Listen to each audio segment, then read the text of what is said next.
Hello दोस्तों, good evening to all of you. आप सब कैसे हैं? आई होप आप लोग बहुत बढ़िया होंगे। ओके, तो दोस्तों मैं आपको बताना चाहूँगा कि हम लोगों ने टेट और ये अपने सी टेट और ये जो अपने स्टेट में कॉम्पिटेटिव एग्जाम्स होते हैं उनके लिए एक छोटी सी सीरीज स्टार्ट करी है।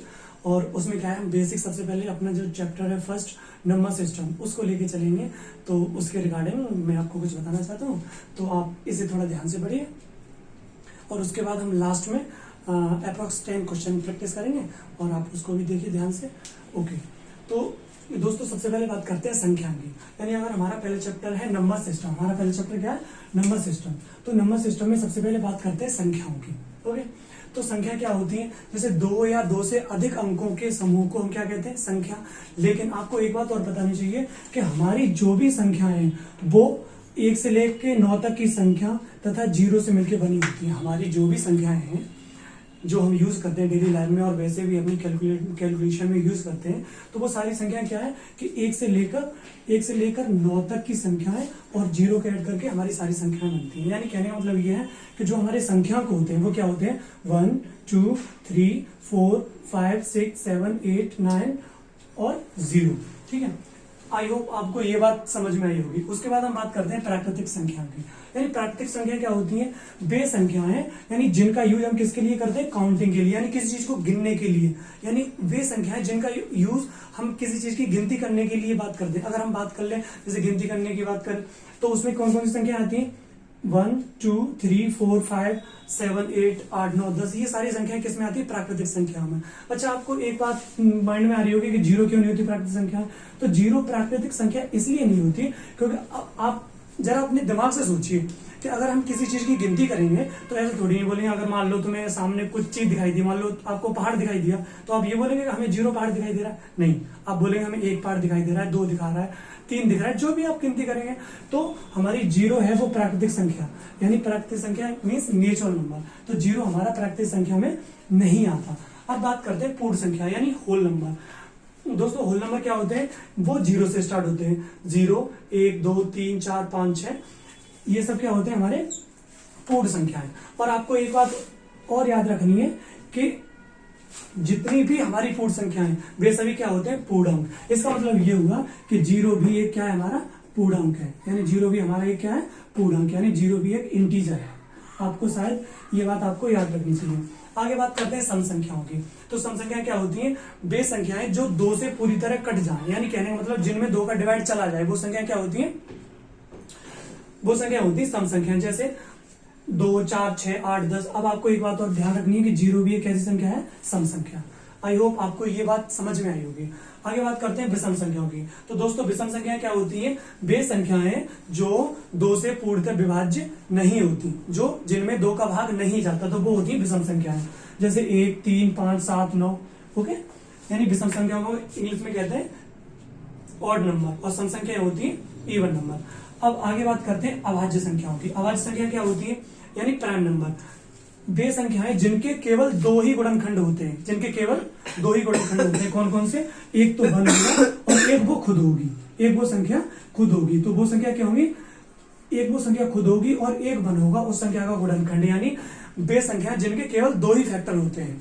जैसे आप सपोज ले लीजिए, हमने ले लिया 11। तो देखो 11 एक तो 1 से कटेगा और दूसरा 11 खुद से कटेगा। बाकी और कोई ऐसा नंबर नहीं है जो 11 को डिवाइड कर दे। तो आपको ये बात समझ में आई होगी कि अभाज्य संख्या क्या होती है, यानी प्राइम नंबर क्या होते हैं? वे संख्याएं जो या तो 1 से या केवल खुद से कटती हैं। आई होप आपको ये बात समझ में आई होगी। ओके, जैसे एक और एग्जांपल ले लें, जैसे ले लो 47। तो 47 या तो देखो 1 से कटेगा और या फिर 47 से कटेगा। तो ये होती है क्या? अभाज्य संख्या।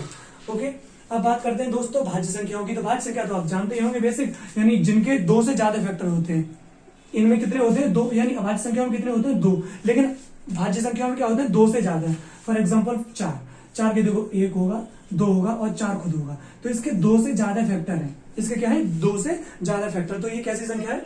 भाज्य संख्या। ये बात आपको याद रखनी चाहिए। चलो हम एक एग्जांपल और लेते हैं। जैसे ले लो 10। तो 10 के फैक्टर कौन कौन से होंगे? 1 2 5 और 10। तो इसके भी 2 से ज्यादा फैक्टर है। दोस्तों आपको ये बात समझ में आई होगी। ओके, आगे बात करते हैं सहभाज्य संख्याओं की। तो सहवाच्य संख्या क्या होती है, कोई भी वे दो संख्याएं उनके फैक्टर चाहे भले ही दो से ज्यादा हों, लेकिन उनका कॉमन फैक्टर केवल एक ही होना चाहिए। उनका कॉमन फैक्टर कितना होना चाहिए, 1। यानी कहने का मतलब ये है कि अगर हम अपनी सिंपल लैंग्वेज में बात करें तो इस चीज को हम ऐसे बोल सकते हैं कि वे संख्याएं जिनका एचसीएफ 1 होता है, यानी वे संख्याएं जिनका एचसीएफ क्या होता है, 1 होता है, वे हमारी क्या होती है सहवाच्य संख्याएं। जैसे 9, 16, 13, 15, जैसे आप देख लीजिए, जैसे हमने 9 ले लिया और 16 ले लिया, तो देखो 9 के फैक्टर कितने होंगे, एक तो 1 होगा, एक तो 3 होगा और एक 9 खुद होगा। अगर 16 की बात करें तो 1 होगा, 2 होगा, 4 होगा और 8 होगा और 16 होगा। हालांकि इनके फैक्टर तो 2 से ज्यादा हैं, लेकिन इन दोनों के बीच में कॉमन क्या है, केवल 1। तो इसका मतलब हम ये भी कह सकते हैं कि इनका एचसीएफ कितना है, 1। तो यानी सहवाच्य संख्याएं वे संख्याएं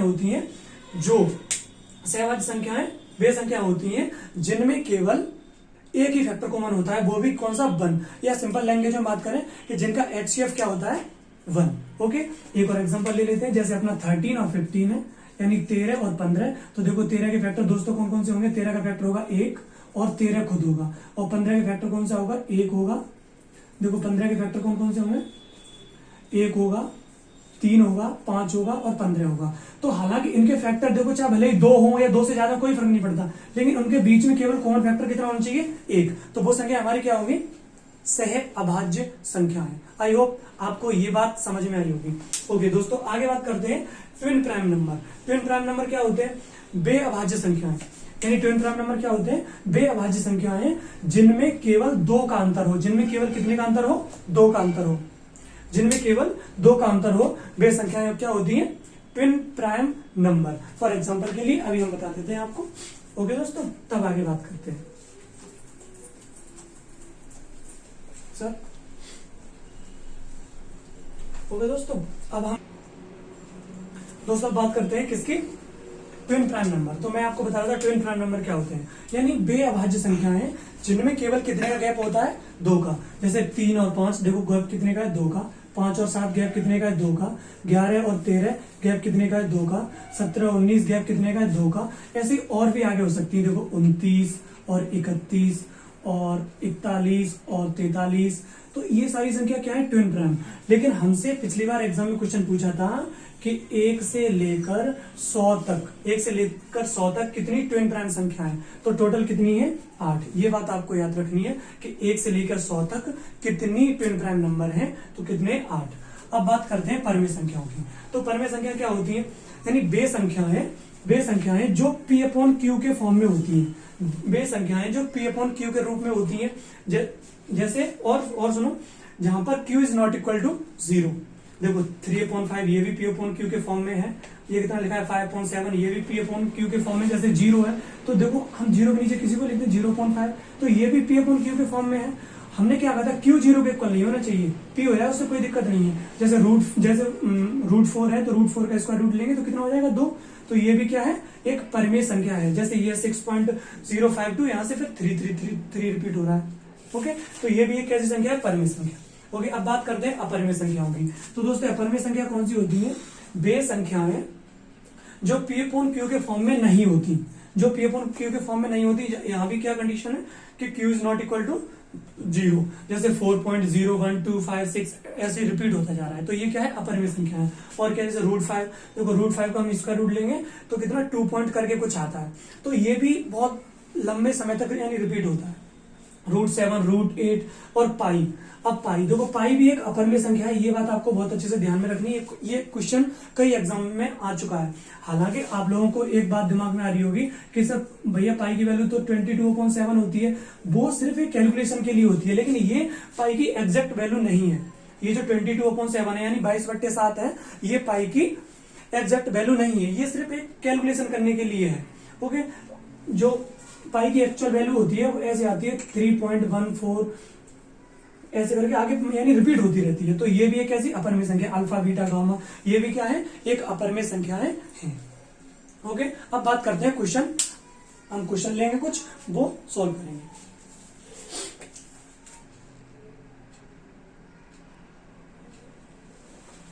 दोस्तों तो अब बात करते हैं क्वेश्चन आंसर की। तो हमारा सबसे पहला क्वेश्चन है, इसमें कह रहा है कि सबसे छोटी ऋणोत्तर अभाज्य संख्या है। हमें क्या बताना है? सबसे छोटी ऋणोत्तर। अब मैं सबसे पहले आपको बता दूं कि ऋणोत्तर का मतलब क्या होता है। तो ऋणोत्तर का मतलब होता है जो नेगेटिव नहीं है, जो नकारात्मक नहीं है, ऋणोत्तर का मतलब है। तो हमें बतानी सबसे छोटी अभाज्य संख्या। तो आपको अभी मैंने बताया, देखो आपको एक बात याद रखनी है, जो हमारा 1 है, 1 ना तो भाज्य है ना ही अभाज्य है, ये बात आपको याद रख लेनी है। तो फिर फिर 1 के बाद कौन सा आता है? 2। तो 2, अब देखो 2 के फैक्टर या तो 1 होगा या फिर 2 होगा। तो ये तो क्लियर हो गया कि 2 1 कैसी है? अभाज्य संख्या। 2 1 कैसी है? अभाज्य संख्या। ठीक है, तो हमारा यहाँ का उत्तर यही होगा। ये कह रहा है सबसे छोटी, तो 1 के बाद सबसे पहले कौन सा आ रहा है? 2, तो हमारा आंसर ये है। लेकिन अगर आपसे एग्जाम में ये पूछ ले कि सबसे छोटी समअभाज्य संख्या, आपसे पूछ ले सबसे छोटी